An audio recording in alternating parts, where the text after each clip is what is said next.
हरी राम कृष्ण हरी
रूप पाहता लोचनी सुख झाले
काय नव्हे की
काय नव्हे केले एका चिंतिता विठ्ठले सर्व साधनाचे सार भव सिंधू उतरे पार योग याग तपे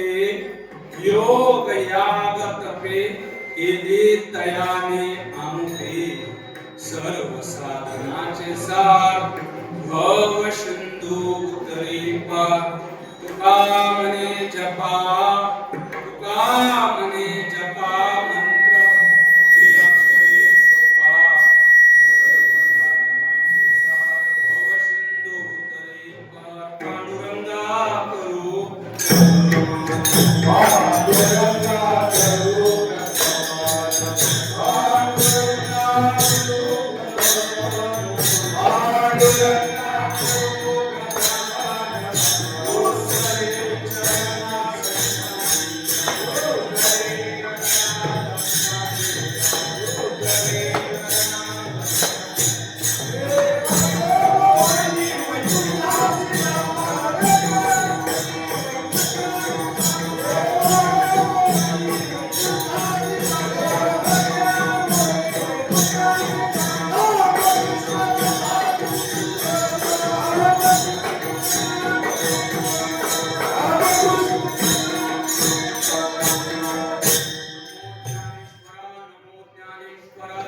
निवृत्ते उदारा सुपन देवा मुक्ताबाई नमो त्रिभुवन पावनी आद्यत्रे जननी देवाची नमो सद्गुरु तुकया ज्ञान दीपा नमो सद्गुरु सच्चिदानंद रूपा नमो सद्गुरु भक्त कल्याण मूर्ती नमो सद्गुरु भास्करा पूर्ण कीर्ती मनुष्याकृती राघवे ख्याती केले शिळा शिखरे सागरी तारे तुका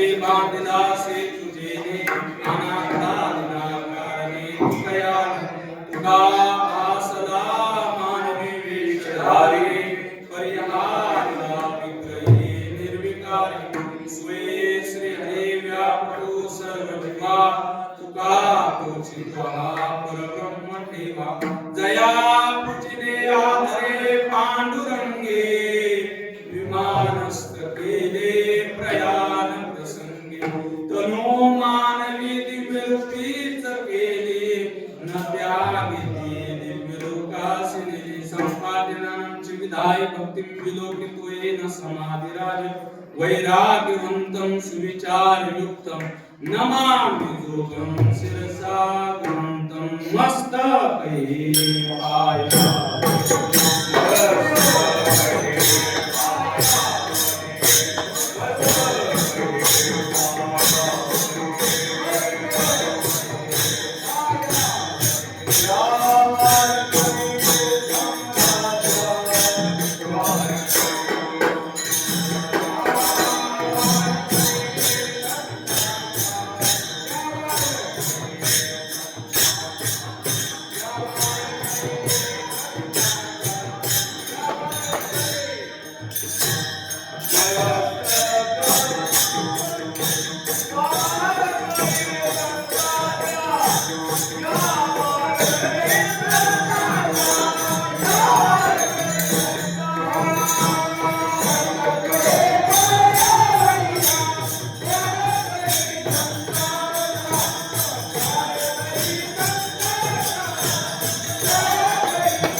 सर्व साधनाचे सार भव सिंधू उत्तरे पाप पंढरी रायाचे दडीवाळ भक्त वैष्णव शिरोमणी जगद्गुरु तुकाराम महाराजांचा नामपर प्रकरणातील अभंग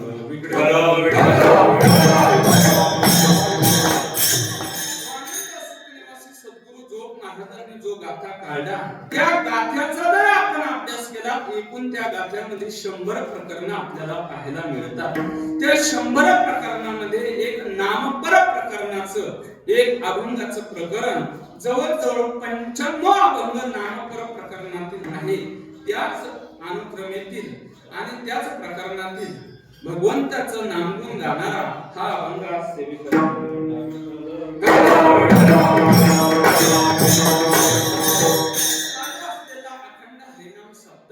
या सप्ताहामध्ये आज दुसऱ्या दिवसाच्या सेवेमध्ये आज आपण ह्या विठ्ठल रुक्मिणी स्वयंभू मूर्तीच्या समोर आज आपण सगळे उपस्थित आहोत. देहू गावाचं वर्णन आपण करू शकणार नाही. एवढी मोठी उपासना भूमी आहे. हृदय भूमीमध्ये आज उपस्थित आपण आहोत. निर्गुण असणारा परमात्मा पण सगुण होणारी जागा म्हणजे भूमी विठ्ठल. 4,500 अभंग महाराष्ट्राला देणारी आणि प्रसवणारी ही भूमी विठ्ठल.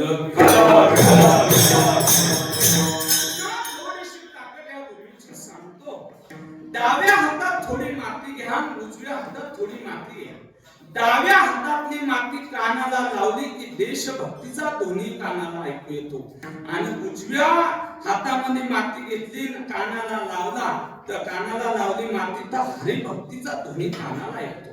त्याचं कारण एक आहे, ज्या वेळेस ती माती कानाला लावली आणि देशभक्तीचा ध्वनी आला की छत्रपती शिवाजी महाराजांच्या अस्तित्वाची जाणीव होती आणि त्या छत्रपती शिवाजी महाराजांना उभे करणारे जगद्गुरु श्री तुकोबरायांना त्याच माती उजव्या कानाला लावली. ते जेव्हा हरिभक्तीचा ध्वनी आला की जगद्गुरु श्री तुकोबरायांच्या अस्तित्वाची जाणीव होती.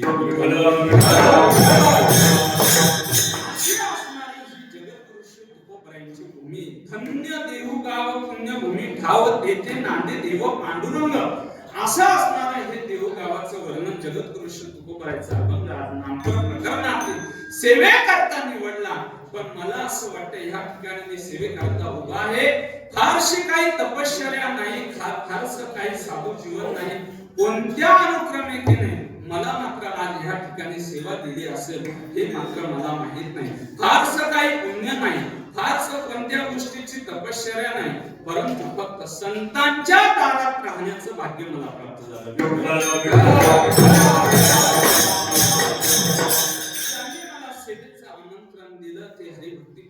परमपूज्य आदरणीय प्रमोद महाराज आणि परमपूज्य वारकरी वैभव महेश महाराज यांच्या ह्या दोघांच्या आमंत्रणाला स्वीकार करून ह्या ठिकाणी मात्र जगद्गुरु शतकोबराच्या समोर मी उभा आहे. विठ्ठल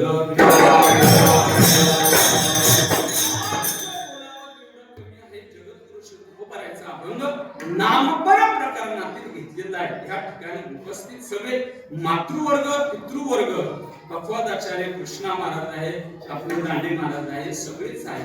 सकाळच्या पंक्तीवाले, दुपारच्या पंक्तीवाले, माईक सिस्टीम वाले, आयोजक, संयोजक, नियोजक आणि माझ्या सगळ्या लाडक्या बहिणी सगळ्यांच्या चरणी पुन्हा एकदा नतमस्तक होतो. विठ्ठल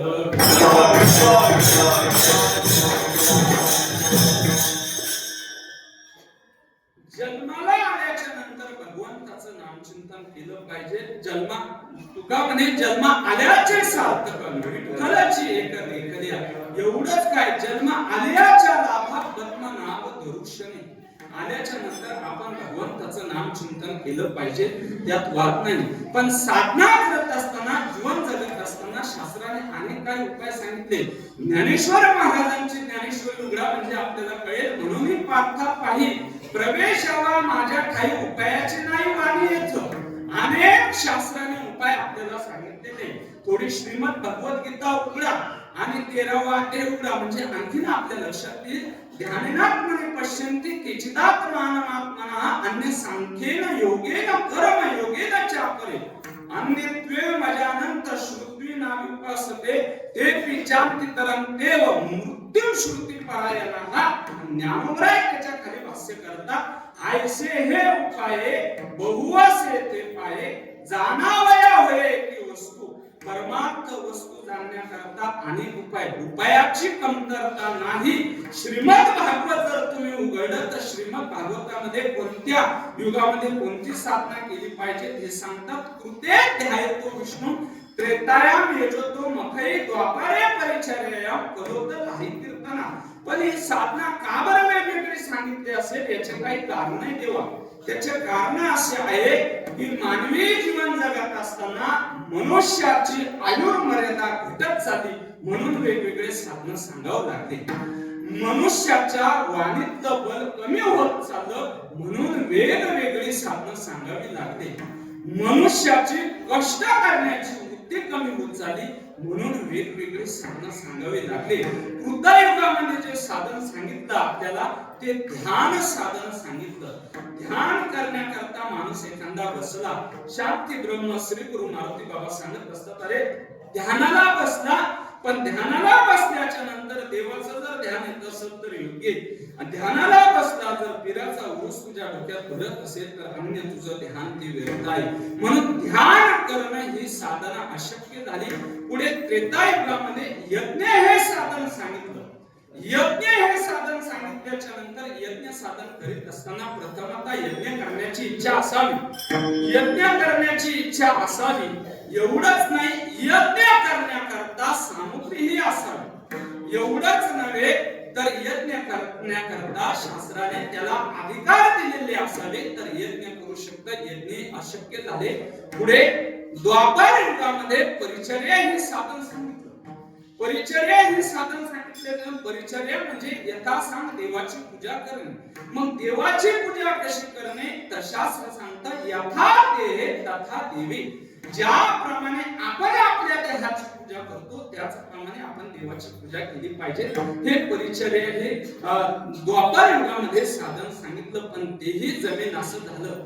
शेवटी कलियुगामध्ये कीर्तन हे साधन सांगितलं. पण कीर्तन साधन सांगितलं असताना डबल श्रीमद भागवत असं सांगतं, ध्यायेन कृते यजन यज्ञेस द्वापारे अर्चयम यदाप्नोति तदाप्नोति कलो संकीर्ता केशव. केशवाचं नाम सुद्धा सांगितलं. दुसरं काही जे कृतयुगामध्ये शक्य होईना, जे त्रेतायुगामध्ये शक्य होईना, जे द्वापार युगामध्ये शक्य होईना, तेच साधन कलियुगामध्ये जगद्गुरु श्री तुकोबारायांनी सांगितलं, कलियुगा माझे करावे कीर्तन, तेने नारायण देईल भेटी. अनेक साधन आहे, परंतु कीर्तन हे साधन मात्र जगद्गुरु श्री तुकोबारायांना नामचिंतनाचं साधन सांगितलं. नामचिंतनाचं साधन सांगितल्याच्या नंतर जगद्गुरु श्री तुकोबाराय काही आग्रह लोकांना धरू लागले की बाबांनो नामचिंतन करा, नामचिंतन करा. असा आग्रह धरू लागल्याच्या नंतर हातात सांगे तुका नाम घेता राहू नका. लोकांना विनंती करताय, कधी कधी लोकांच्या पाया पडण्याकरता तुकोबाराय तयार झाले. थोडं पाया पडण्याकरता तयार झाले म्हणजे असं काय सांगता, थोडे उदाहरण सांगतो म्हणजे आणखी तुमच्या लक्षात येईल. उदाहरण असं आहे की एखादा बाप शाळेत मुलगा त्यांना घातला, ते जिल्हा परिषद मध्ये तो मुलगा शिकत होता. शिकत असताना त्याला मात्र भाताची रुची लागली. भाताची रुची लागल्याच्या नंतर एकाच वर्षात तो 4-4 वर्ष बसू लागला. 4-4 वर्ष बसू लागला तर 5वी 6वीत गेला तरी तो पुढे जाईना. 6वीत गेला तरी 2 वर्ष झाले, 3 वर्ष झाले, तो पुढच्या वर्गात जाईना. म्हणून वडिलांनी सांगितलं, अरे बाबा सारखा तू एकाच वर्गामध्ये 2-2, 3-3 वर्ष राहतोय, कसं चालेल? अरे पुढचं शिक्षण तुला घ्यायचं आहे. त्यानं सांगितलं, बाबा मला भाताची रुची, अभ्यासाची रुची नाही. मी मात्र भाताचे ही भात खाल्ल्यामुळं याच ठिकाणी एकाच वर्गात 3-3, 4-4 वर्ष राहतो. मात्र तो पुढे 16-17 वर्षाचा झाला. 16-17 वर्षाचा झाल्याच्या नंतर वडिलांनी थोडा दुग्ध व्यवसाय त्याला टाकून दिला. काही म्हशी दिल्या, काही गायी दिल्या. म्हशी गायी त्याच्या सोबत घेऊन जायला लागला, वळायला लागला. वळायच्या नंतर गाय म्हैस दूध काढून आणायला लागला. दुधाचा व्यवसाय सुरू झाला. पण दुधाचा व्यवसाय करत असताना तो दुधामध्ये कधीही पाणी टाकत नव्हता. बिना पाणी टाकण्याचं दूध विकल्यामुळे मात्र तो तोट्यात येऊ लागला. वडिलांनी सांगितलं, अरे दुधामध्ये पाणी टाकल्याच्या नंतर ते जास्त वाढ होईल, जास्त वाढ झाल्याच्या नंतर जास्त पैसा येईल. पण तो मुलगा ऐकेनासा झाला, तो बापाचं ऐकतच नव्हता. काही कालांतराने त्या मुलाला दुधाच्या व्यवसायातून बाहेर काढलं आणि एका सरकारी कारखान्यावर त्याला ठेवलं. सरकारी कारखान्यावर ठेवल्याच्या नंतर त्याही ठिकाणी तो वादविवाद करू लागला, भांडण करू लागला लोकांशी भांडण केल्याच्या नंतर त्याला लोकांनी सांगितलं, कामगार वर्गाने हा मुलगा या ठिकाणी ठेवू नका, याला मात्र घरी न्या. काही 4-8 लोक जमल्याच्या नंतर सांगितलं, अरे तुझा मुलगा जर ऐकत नाही तर आपण याचं लग्न करून दिलं पाहिजे. लग्न करायचं ठरवलं. लग्न करण्याकरता सगळे लोक आले. लग्न ठरलं, लग्न झालं. लग्न झाल्याच्या नंतर 4-2 महिन्यात तो बायकोशी भांडू लागल्याच्या नंतर मात्र काही लोक म्हणजे आता याच्या सासऱ्याला सांगा म्हणल्याच्या नंतर सासरेबुवा आले. सासरेबुवांनी समजून सांगितलं, सगळं काही ठीक झालं. 4-2 दिवस व्यवस्थित चाललं, पुन्हा भांडू लागला. शेवटी त्याच्या वडिलांने त्याला मारल्याच्या नंतर तरी तो ऐकेना. शेवटी त्याचे वडील त्याच्या पाया पडण्याकरता तयार झाले.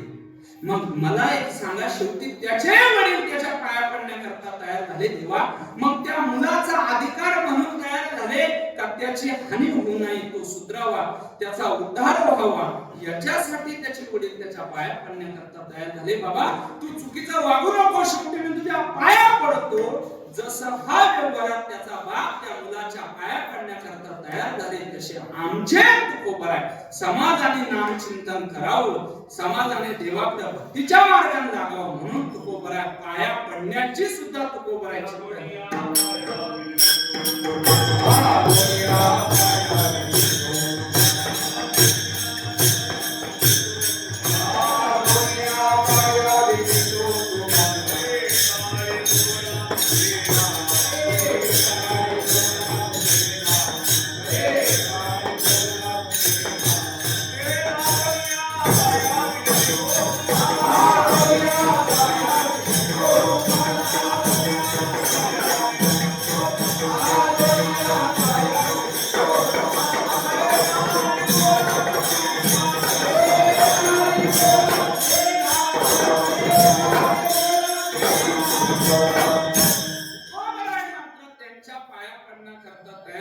समाजाचे की बाबांनो नामचिंतन करा असं म्हणल्याच्या नंतर मात्र तुकोबारायकडे काही मंडळी आले. महाराज सारखं नामचिंतन करा असा आग्रह का धरता? तुकोबाराय म्हणले, असा आग्रह हे नाम चिंतन केल्याच्या नंतर नेमकं काय होणार आहे, काय होणार आहे हे प्रति प्रश्न तुकोबरायांनी संयुक्तिक आणि समर्पक उत्तर अभंगाच्या पहिल्या चरणात पाये न हे केले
शांती ब्रह्म मारुती बाबा पुरेकर यांनी काय शब्दाचे 10 अर्थ सांगितलेले, काय शब्द कसा येतो, काय शब्द हा अनिर्वचनीय वाचक आहे, काय शब्द हा उद्गार वाचक आहे, काय शब्द हा उद्गार वाचक आहे, काय शब्द हा उपासक वाचक आहे, काय शब्द हा करुणा वाचक आहे, काय शब्द हा तळमळ वाचक आहे, काय शब्द हा जगाविषयी तळमळ वाचक आहे, काय शब्द हा महिमा वाचक आहे, काय शब्द हा संताप वाचक आहे आणि काय शब्द हा सिद्धांत वाचक आहे.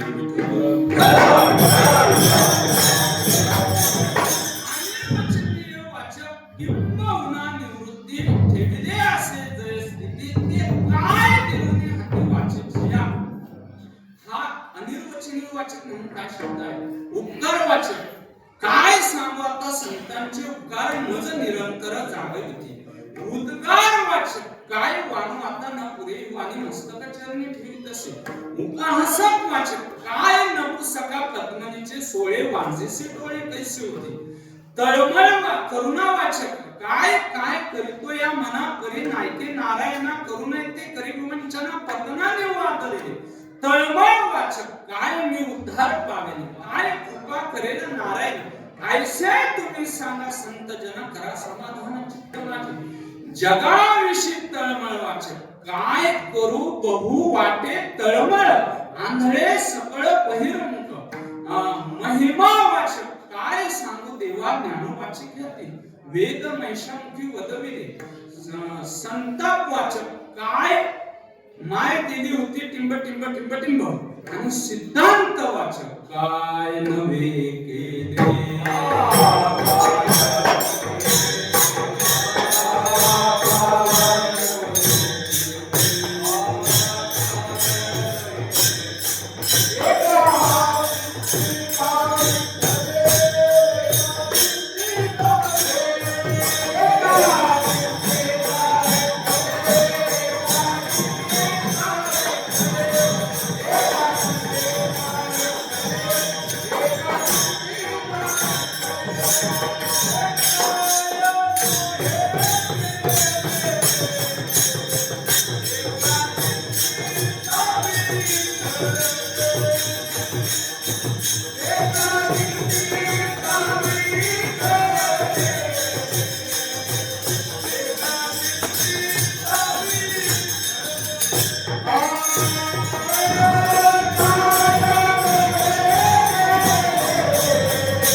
तुम्ही सांगता एका विठ्ठलाच्या नाम चिंतनाने काय होणार नाही. अहो न कळणारी एखादी गोष्ट असेल ती सुद्धा कळेल. फक्त विश्वासाने नामचिंतन करा. न कळे ते कळेल उरले नाम्या विठ्ठल एकच. अहो एखादी न दिसणारी गोष्ट दिसेल का? कोपरे म्हणतात अरे ती दिसू शकते. न दिसे ते दिसेल वगैरे. न बोलणारी गोष्ट आहे ती भेटत का? बोलता येईल का? नामचिंतनावर विश्वास ठेवा. ते बोलता येईल. न बोले ते उभे उभे. कोपऱ्यांना काही म्हणजे अहो आम्ही आमच्या जीवनामध्ये भरपूर असं पाप केलेलं ते पाप जाईल का? कोपऱ्या म्हणतात अहो एका जन्माचं नाही जन्मात करायचं पाप जाईल.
हे जन्मांतरचं पाप जाऊ शकतं.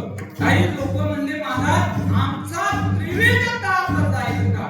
वसो ना शके पाप जाय त्रिविध होता ऐसे विठोबाचे नाम. एक जण म्हणत आता आम्हाला मुक्ती मिळेल का? अरे मुक्ती मिळू शकते. तुका म्हणे नामा पाशी चारी मुक्ती ऐसे बहुता ग्रंथी बोलेले. हे सांगत असताना तुकोबरायांना ज्या वेळेस लोकांनी विचारलं हे मिळेल का ते मिळेल का, जवळ तुकोबरायचे 2000च्या वर अभंग असे मिळतील की तुम्हाला मिळेल. आतापासून जर सांगायला सुरुवात केली तर सकाळच्या 4 वाजेलो आपण पुष्कळ प्रमाणात सांगू शकतो की तुकोबरायांना लोक म्हणजे आव पुण्य मिळेल का? म्हणा हरिमुखी म्हणा पुण्याची गणना कोण करेल? हे सगळं तुम्हाला नामचिंतनानं मिळू शकतं. एवढी ताकद विठ्ठलाच्या नामचिंतनामध्ये आहे. अहो एवढंच काय, पण ज्याचं नामचिंतन सिद्ध असेल तर त्या माणसाला काळ जरी आला तो वापर काढवण्याची ताकद आहे. अहो एवढंच काय, पण एखादा मनुष्य जर त्याचं नामचिंतन सिद्ध असेल, एखादा मनुष्य जर मरण पावत असेल तर त्याला उठवण्याची ताकद आहे. 1-2 इतिहास तुम्हाला सांगेल. जोग महाराज वारकरी शिक्षण शिवसंस्थेमध्ये शिकत असताना शांतीब्रह्म बाबांनी काही 2 गोष्टी सांगितल्या होत्या. जोग महाराज गेल्याच्या नंतर त्यांच्या पश्चात नंतरचे संस्थापक आणि ज्यांनी संस्था सांभाळले असे बंकट स्वामी महाराज, त्यांच्या चरित्र थोडं जर आपण वाचलं तर त्यांचं नामचिंतन एवढं सिद्ध होतं म्हणतात की त्यांनी त्यांच्या जीवनामध्ये 2 मनुष्य जिवंत उठवले.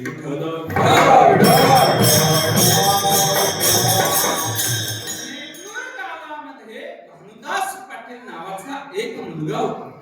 काही कालांतराने प्लेगची साथ आली. प्लेगच्या साथीमध्ये तो मरण पावला. पण स्वामींची माळ त्या भानुदास पाटलाच्या नावाच्या आईला होती आणि सर्व तयारी झाली. मुलाला बाहेर काढलं, नाण्याची तयारी झाली, सगळं झालं. पण आईने हट्ट धरला की जोपर्यंत स्वामी येत नाही तोपर्यंत मी मुलाला हात लावू देत नाही. टांगा पाठवण्यात आला. शेजारच्या गावामध्ये स्वामी गेले होते कीर्तनाकरता. टांगा काढल्या, टांग्यावर बसून स्वामी आले. आल्याच्या नंतर बंकट स्वामी महाराजांचं नामचिंतन सिद्ध होतं. त्यांनी सांगितलं याला स्नान घाला. स्नान घातल्याबरोबर भानुदास आवाज दिला. भानुदास आवाज दिल्याबरोबर मेले माणूस जिद्द उठविले. काय नवे केले एका चिंता विठ्ठले.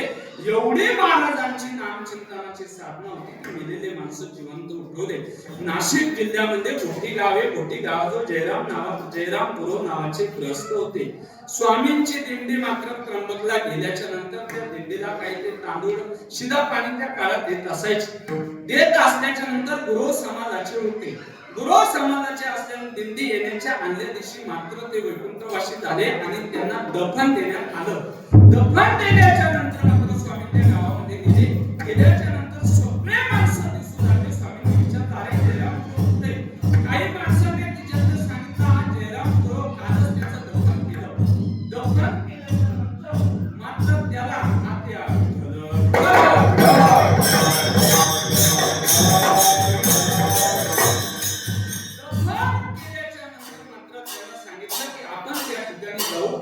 गेल्याच्या नंतर मात्र त्याला उकरण्यात आलं.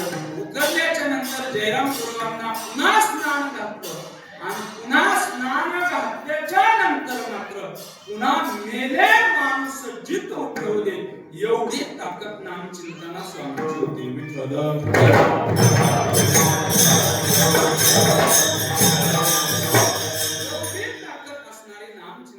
काही होऊ शकत नाही. जी गोष्ट म्हणेल आपण ती गोष्ट मात्र होऊ शकते.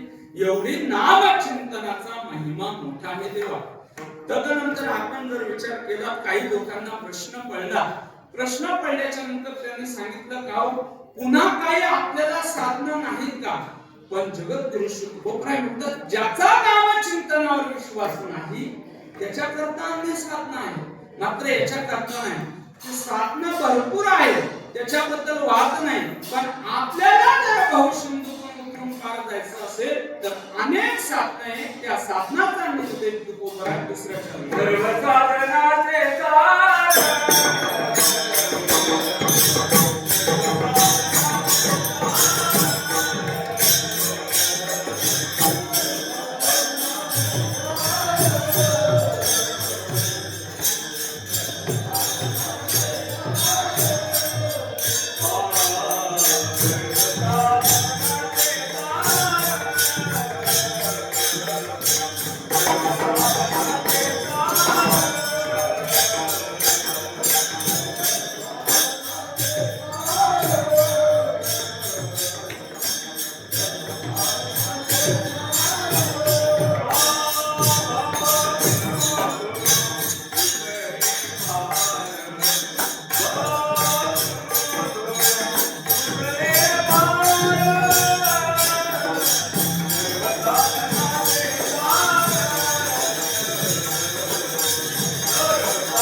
सर्व साधनाची साथ ध्रुव सिंधू उतरी पार.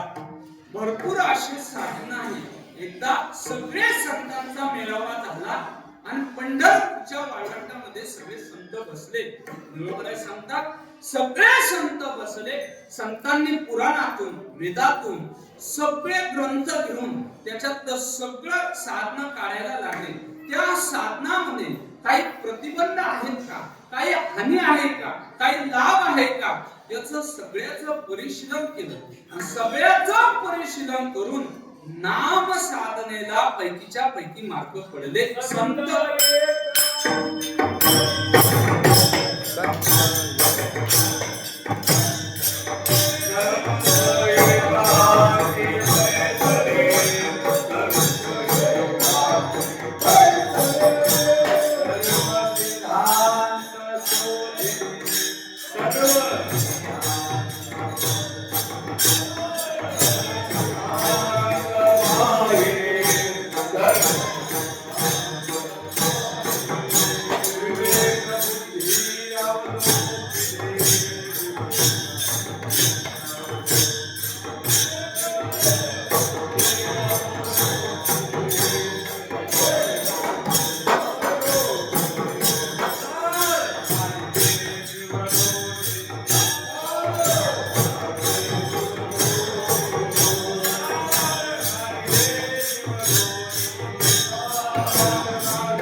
त्याच्यामध्ये सगळं सार आलेलं आहे. समुद्र लयांकित पृथ्वीचे दान करिता समान नहे नामा, म्हणून कोणी न करावा आळस, म्हणा रात्र दिवस राम राम. सगळे शास्त्रे पठन करिता वेद सर्व नये गोविंद नाम एक, सगळे तीर्थे प्रयागादी काशी करिता नामाशी तुळते नाम, करवती कर्मणी देहासी दंडन करिता समान नाही नाम.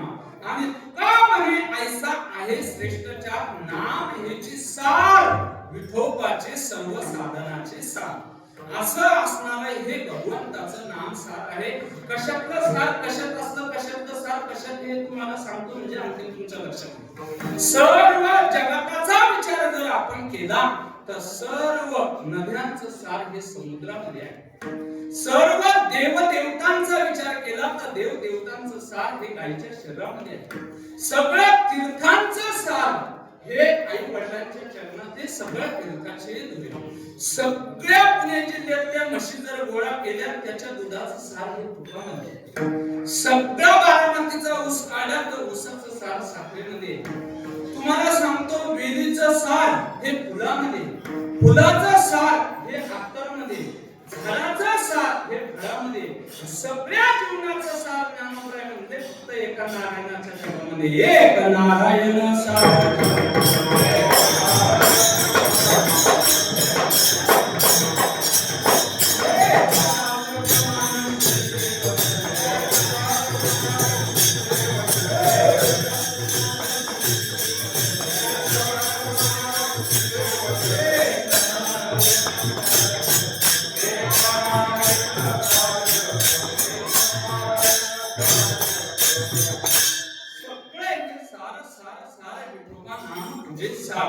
असं असणार हे भगवंताचं नाम सार. पण हे करता काय हे फलात कमी नाही. भव सिंधू उतरी पार दयाच्या चिंतने निर्सेल संकट तराद दुर्गट भव सिंधू. असं असणार हे नाम चिंतन हे सामान्य नाही देवा. एक उदाहरण देता मी तुम्हाला राहिलो. मला एक सांगा आता सध्या अंधार आहे का उजेड आहे? सध्या अंधार आहे. अंधार आहे पण उजाड देण्याचं काम एक वीज करते. वीज या विजेमुळे आज आपण या ठिकाणी उपस्थित आहोत. माझा आवाज तुमच्यापर्यंत पोहोचण्याचं काम कोण करतं? वीज करते. महेश महाराज मला गरमी होती हो मला फॅन लावा. कोण देते? त्या पंख्याच्या द्वारे वीज हवा देते. मी वाकडला गेलो आणि वाकडकरांना म्हणलं अहो माझे दात पडले मला थोडा शंदनेचा कूट करून द्याल का? ते शंदनेचा कूट कशाच्या द्वारे करून देतात? मिक्सरच्या भांड्यामध्ये करून ती वीज त्याच्यामध्ये जाते. मी डबल कोणाच्या तरी घरी गेलो मला थंडी वाजली मला गरम पाणी देता का? त्यांनी हीटर चालू केलं गरम पाणी दिलं. मी गरमी मधून आलो उन्हातून आलो मावशी मला थोडं फ्रीज मधलं थंड पाणी देता का? त्यांनी थंडही दिलं. अहो गरम पण दिलं थंडही दिलं. दोन विरुद्ध पक्षाने देवा. पण तुम्ही आम्ही भौतिक निर्माण केलेली एक वीज आहे. एवढी वीज जर विरुद्ध धर्म असणारा गरम पाणी देऊ शकते आणि थंडही पाणी देऊ शकते. तुम्ही आम्ही निर्माण केलेली भौतिक वीज एवढं देऊ शकते तर आध्यात्मिक शक्ती काय देऊ शकत नाही? तुका म्हणे नाम आणि चैतन्य निजधाम विठ्ठल.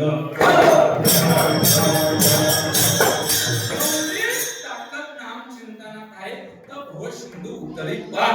भव सिंधू उतरी पार. भव सिंधूतून उतरणे सामान्याने देवा. सामान्यांना जमलं नाही ब्रह्मदिकांनाही जमलं नाही. करिता विचारात वाद पुढे संसारात ब्रह्मदिका पार मुगंगेले सामर्थ्य. जरा ज्ञानोबरांची ज्ञानेश्वरी उघडा आणि उघडा 7वा अध्याय. त्या 7व्या अध्यायामध्ये सांगितलं दैवी एषा गुणमयी मम माया दुरित्या मामेवया प्रपद्यन्ते माया वेदांत तरंगिते. आणि त्याच्या खालच्या ज्या ओव्या आहेत त्या ओव्या वाचा तुम्ही. एक नाव लाव जो जो किजे तरुण पाव तो आपाव होय ते एक. पण करले नाही एक स्वयंबुद्धीच्या बाई. रिघाले तयाची शुद्धीच नाही. एक जाणीवेच्या मुळी सर्वची मिळले पण नाही. एक वेदत्रेच्या सांगणी वेदने आम भावाची दोन्ही मदविनाच्या तोंडी सगळेचे गेले पण करले नाही. एक वैसेचे धार बांधले मग मनमथाचे कासे लागले. ते विषय बघी सांगितले सगळं लिहा पण करले नाही. एक यजनप्रियेचे पेटी बांधुनी घातली पोटी. ते स्वर्ग सुखाच्या कपाटी शिरकोनी ठेवले पण करले नाही तेव्हा.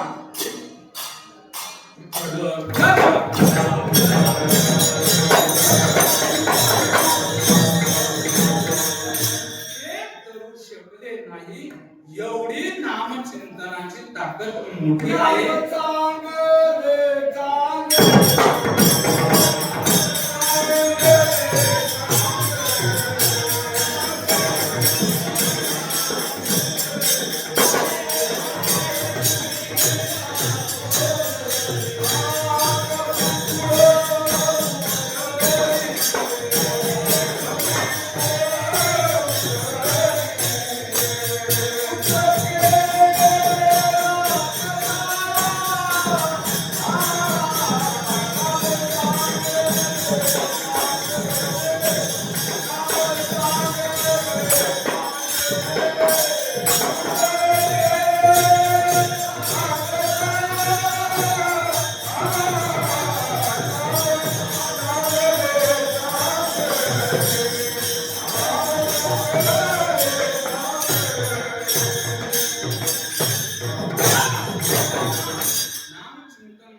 सांगितलं हे की ते मात्र केवढाही मोठा कली असला तर त्या कलेला नामधारक काही लावू शकत नाही.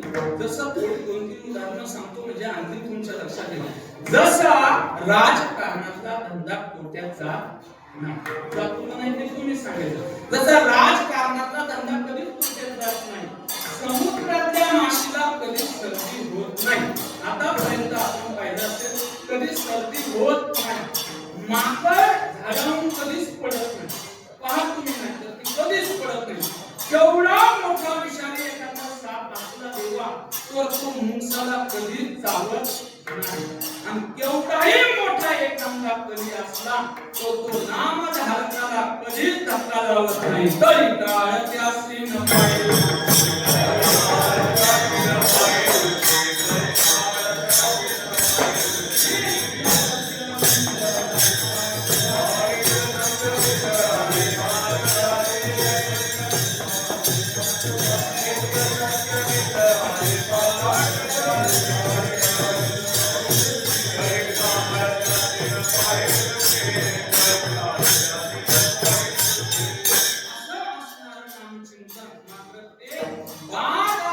शकत नाही. मग त्या नामचिंतनाला अन्य काही साधना आहेत का आणखी ते जगद्गुरु वगैरे अभंगाच्या तिसऱ्या योग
का हो? मग समाधी हो, पण नाम चिंतन जर तुम्ही केलं तर नक्की तुम्हाला समाधी सुद्धा अवस्था राजाशिवाय नियम आसन प्रत्याहार ध्यान धारणा आणि समाधी 8 अंगाचं आचरण म्हणजे समाधी. ज्ञानेश्वर महाराज म्हणतात अष्टांग योग न सीजे योग नियम निरोध न कीजे वाचा चित्त गायचे गाता वाता श्रवणे कीजे. म्हणतात राम म्हणे करिता धंदा सुख समाधीत्या सदा. म्हणजे अर्थात नाम चिंतन केल्याच्या नंतर तुम्हाला समाधी अवस्था प्राप्त होऊ शकते. अर्थातच योग तुम्ही केल्याचं पुण्य तुम्हाला लागू शकतं. दुग्धली नादी लागली समाधी मूळ जनाला नारे लोकारे पंडित ज्ञानी योगी महानुभव एकाची सिद्ध साधकारे हे योग तुमच्या जीवनात घडू शकतात केवळ तुम्ही नाम चिंतन केलं तर. तदनंतर याग सांगितलं. याग म्हणजे काय देवा? याग म्हणजे स्वर्ग प्राप्ती. ज्ञानेश्वर महाराज सांगतात जैशी शतमक संपत्ती स्वर्गीची आहे. हा वैकुंठ लोक ब्रह्मलोक स्वर्गलोक सगळं द्यायला तयार आहे. पण संत मात्र क्षय योगाने युक्त असल्यामुळे संत ते नाकारतात. तुकोबराय सांगतात इंद्रापदाधिक भोग भोग नव्हे तो भवरोग. तुका म्हणे जाती तुका म्हणे जाती पुण्यक्षय अधोगती. मात्र संत ते नाकारतात. संतांच्या बाबतीत दोन गोष्टी बोलतो देवा. आपण संताजवळ संत भेटणं हे अवघड आहे. पुष्कळ प्रमाणात याचे आहे. पण संत भेटणं हे मुळातच अवघड आहे. पण संताजवळ टिकणं त्याच्यापेक्षा अवघड आहे. कधी कधी संत भेटले तर आपल्याला संतांचा महिमा कळणं हे अवघड आहे. कधी कधी संतांच्या जीवनात संतांच्या जवळ राहून आपल्या जीवनात जर सेवा असेल तर संत आपल्याला संतांची सेवाही करता येतं. म्हणजे आता संताजवळ टिकता येतं आणि आपल्या जीवनात साधूची सेवा असेल तर संताजवळ शिकता येतं. दोन्ही गोष्टी आपल्या जीवनात घडतात. असं संत जीवन आहे. संतांची विचारधारणा होते. संतांची विचार पाहिले पाहिजे. आदरणीय बुवा सांगत असतात बैलाचा रंग पाहू नये बैलाचं बळ पाहू. गाईचं शिंग पाहू नये गाईचं दूध पाहू. कीर्तनकार बाबाचा फेटा उपरणं डायमंडपणा पाहू नये त्याचं ज्ञान पाहावं. आणि संतांची जात पाहून संतांची विचार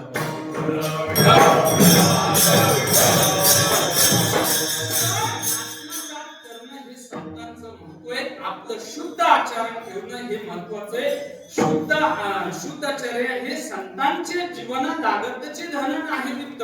असं संतांचं जीवन असल्यामुळे संत मात्र ते स्वर्ग प्राप्तीला नाकारतात आणि संतांच्या ठिकाणी मात्र नामचिंतनाने संतांना स्वर्गाची प्राप्ती झालेली. तदनंतर जर विचार केला तर मात्र तप आहे. तप हे दोन प्रकारचं आहे. एवढं तप करायचं जेव्हा आपल्या जीवनामध्ये आपण एवढं तप करायचं. रामकृष्ण नावाचा उच्चार एवढा करायचा एवढा तप केल्याच्या नंतर पाप आपलं पळून गेलं पाहिजे. पापाचे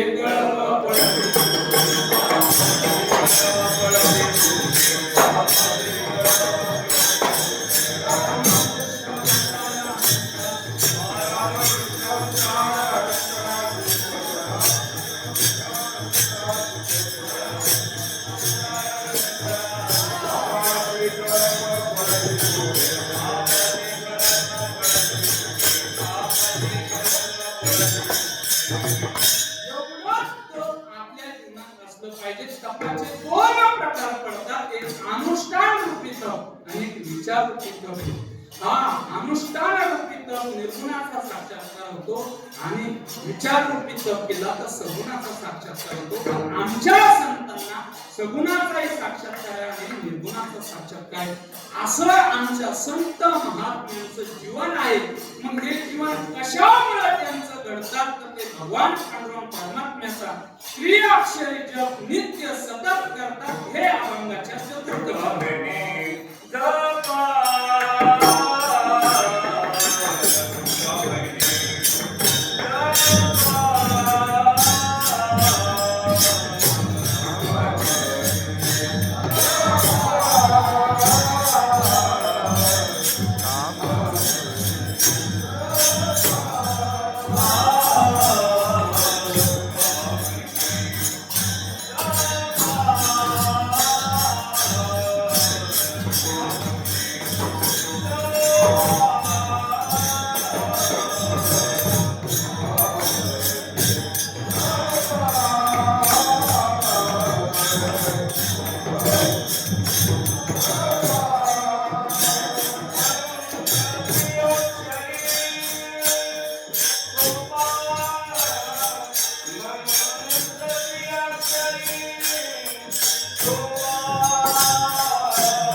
मंत्र त्रिअक्षरी सोपा. एकच दृष्टांत देतो म्हणजे आणखी तुमच्या लक्षात येईल किती सोपा आणि कसा जपायचा. किती सोपा आहे, भरपूर सोपा असा मंत्र आहे. शांती ब्रह्म मारुती बाबा पुरेकर एक त्यांच्या जुन्या काळातला एक दृष्टांत सांगतात. एवढा मी त्यांचं तुम्हाला एक सांगतो. एक गृहस्थ होते, त्यांना एक मुलगा आणि एक मुलगी होती. बरच लांब गाव होतं. चालता चालता त्यांचा मुलगा बाहेरच्या देशामध्ये शिकायला होता. शिकायला असल्याच्या नंतर गृहस्थाची मुलगी वयात आली, वर झाल्याच्या नंतर लग्नाची वेळ झाली. 4-8 लोक आले, सांगितलं भाऊ मुलीचं लग्न करून टाका. मुलीच्या लग्नाची तयारी झाली. शेजारच्या गावातले पाटील पाहिले, पाटलाचा मुलगा पाहिला, लग्न झालं. लग्न झाल्याच्या नंतर दिवाळीचा सण आला आणि दिवाळीचा सण आल्याच्या नंतर मात्र तोच परदेशातून बाहेरच्या देशातून भाऊ आल्याच्या नंतर त्याला आईने सांगितलं, आई बाळा दिवाळीचा सण आलेला आहे, दिवाळीच्या सणाला मात्र तुला ताईला आकाला आणायला जाऊ लागेल. काही पूर्णी म्हणले ताई, आई काही गोड नाही पण मला सांग.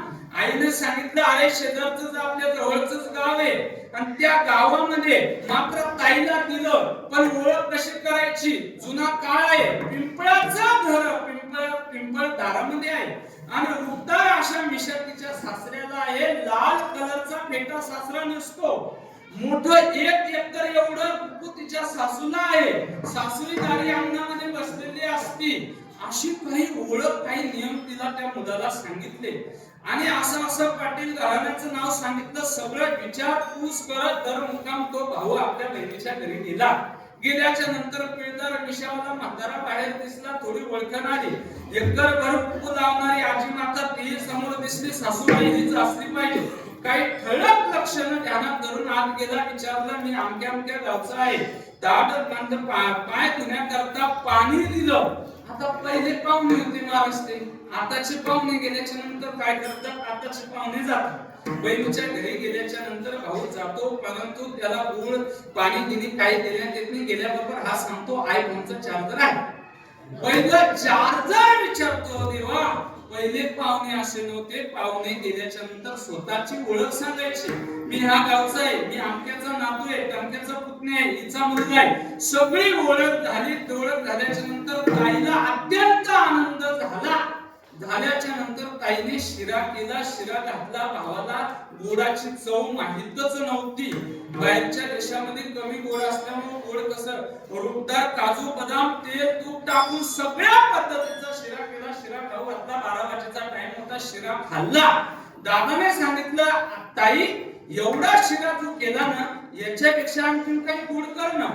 ताई लगे काही दुकानामध्ये गेली, काही खवा आणला, साखर आणली, गुलाबजाम संध्याकाळच्या स्वयंपाकाला केले, भरपूर गुलाबजाम खाऊ घातले. सकाळी ताई घाई उठली, माहेराला जायचं म्हणून सदा समरजन केलं. सगळ्या पद्धत केली. सांगितलं दादा 9ची 10ची गाडी आपल्याला लवकर जावं लागेल. काही गोर नाही ताई तू जसा शिरा केला ना दुपारी, संध्याकाळी गुलाबजाम केले, आता त्याच्यापेक्षा काही गोड कर ना. ताईच्या लक्षात आलं. 5 किलो साखर आणली आणि त्याचा पाक केला. मोठी परात घेतली, परातीत पाक निवळ टाकला, दादाच्या होटाला लावला. दादाने घट एवढाही पाक पिऊन घेतला.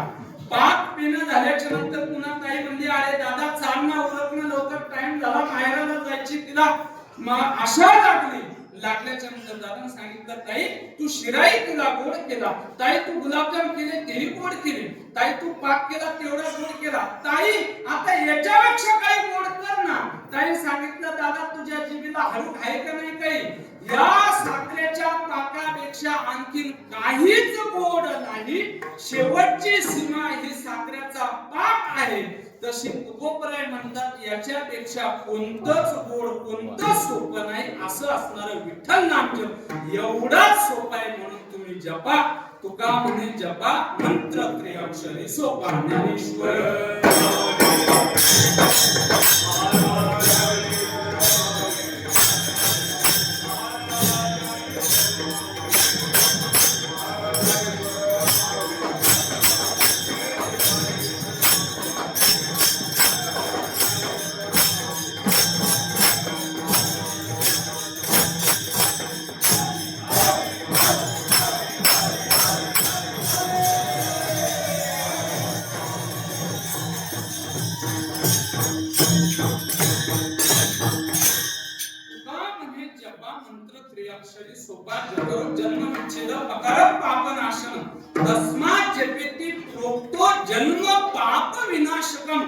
असा असणारा आपल्या जीवनातला आपण जर विठ्ठलाचा नाम जप केला तर आपल्या जीवनातलं पाप नष्ट होण्याची ताकद मात्र विठ्ठल नाम जपामध्ये आहे. असं असणारा हे तुकामध्ये जपान मंत्र त्रिअक्षरी सोपा. आपलं जीवन आपल्याला कृतार्थ करून घ्यायचं असेल तर थोडंफार नामचिंतन आपण आपल्या जीवनात केलं पाहिजे. ज्याच्या पद्धतीनं ते करत, कोणी हरिपाठ घेत असेल, कोणी काकडा घेत असेल, कोणी हरिचिंतन करत असेल, कोणी ती नाम जपाची मशीन घेऊन ते जप करत असेल, कोणी संध्याकाळचं का हरिपाठ घेत असेल, कोणी सकाळी स्नान झाल्याच्या नंतर हरिपाठ घेत असतील. असे काही वारकरी संप्रदायाचे जे नियम आहेत त्या नियमाला अनुसरून आपण आपलं जीवन ठेवलं पाहिजे. असं असणार ज्ञानोबरायांची ज्ञानेश्वरी नेहमी वाचली पाहिजे. ज्याला आत्मज्ञानी बनायचं असेल त्याने ज्ञानेश्वरी वाचावं. ज्या भूमीमध्ये आपण आज उपस्थित आहे, ज्याला वैराग्यवान व्हायचं असेल त्याने गाथा वाचावी. ज्याला भक्तिवान राधे राधे करायचं असेल त्याने श्रीमद भागवत वाचावं. ज्याला एक पत्नी एक वचने असं जीवन ठेवायचं असेल त्याने रामायण वाचावं. ज्याला शुद्ध राजकारण करायचं असेल त्याने महाभारत वाचावं. ज्याला स्वतःचा विनाश करून घ्यायचा असेल त्याने दुर्योधनाचं चरित्र वाचावं. आणि ज्याला निष्कलंक जीवन ठेवायचं असेल त्याने शुकाचार्य संत महात्म्याचं जीवन आचरण करावे. तोच निष्कलंक तुका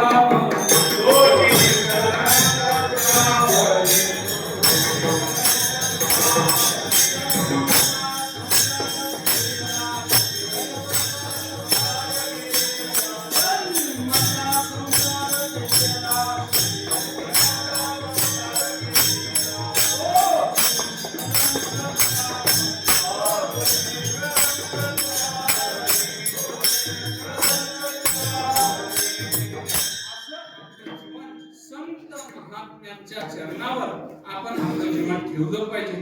का दिली, कशी दिली काही माहित नाही. आजच्या सेवेचं का कोणाच्या लक्षात आलं पाहिजे, फारशी काही तपश्चर्या नाही, फारसा काही अभ्यास नाही, फारशी काही विद्वत्ता नाही, कोणत्याच गोष्टीने आमचं परिशीलन नाही, परंतु फक्त देवाच्या आणि संतांच्या दारात राहण्याचं भाग्य माझं मात्र आहे. पुण्य फळले बहुता दिवसा भाग्य उदयाचा कसा आलो सन्मुख तो कैसा संत चरणी असं असणारं ते जीवन आहे. त्याच जीवनाची अशी तुकोबराच्या चरणी, पांडुरंगाच्या चरणी एकच प्रार्थना करतो की शुद्ध चर्या हे संतांचे जीवन, ह्याच वृत्तीनं आमचं जीवन जावं, जीवन चालावं, ही वाटचाल चालावी. ही सर्वांच्या चरणी पुन्हा एकदा भावभक्तीने नतमस्तक होतो. लग्नातलं नाचणं जसं तिरस्काराचं आहे आणि लग्नातलं नाचणं तिरस्काराचं आहे, निवडणुकीतलं नाचणं मस्तीच आहे, पण हरी कीर्तनात नाचणं हे भक्तीच आहे.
संतोष भारत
गेली 2 दिवस संपन्न होत असलेला हरिनाम सप्ताह, या सप्ताहातील द्वितीय दिवसाची कीर्तनरूपी सेवा गुरुवर्य हरिभक्तपराय दरवेळची मानव भगत यांची अशी संपन्न झालेली आहे. महाराजांच्या चरणावर नतमस्तक होतो. महाराजांच्या या ठिकाणी आपल्या संयोजकांच्या वतीनं सन्मान होईल. सन्मान देण्याकरता हरिभक्तपराय यांची आज अन्नदान सेवा आहे. हरिभक्तपराय आमचे मार्गदर्शक गुरुबंधू संतोष भाऊ वाकडकर आपल्या विनंती आहे पण आदरणीय महाराजांचं सन्मान पूजन करायचे. उद्याच्या कार्यक्रमाची रूपरेषा टाकण्यावरती गाथा भजन बरोबर उद्या 9 वाजता सुरू होईल. नंतर 3 ते 5 नियमाचं भजन. सायंकाळी हरिभक्तपराय हर्षेत्री महाराज पारखे आपले कीर्तन सेवा ठिकाणी संपन्न होणार आहे. सायंकाळी हरिभजन होईल. सर्वांनी या सभा घ्यायचा आहे. कीर्तनाला उपस्थित सर्वच माता बंधू भगिनी टाळकरी मंडळी सर्वांना विनंती महाप्रसाद सेवेकरता खाली जायचे. ज्ञानदेव तुकाराम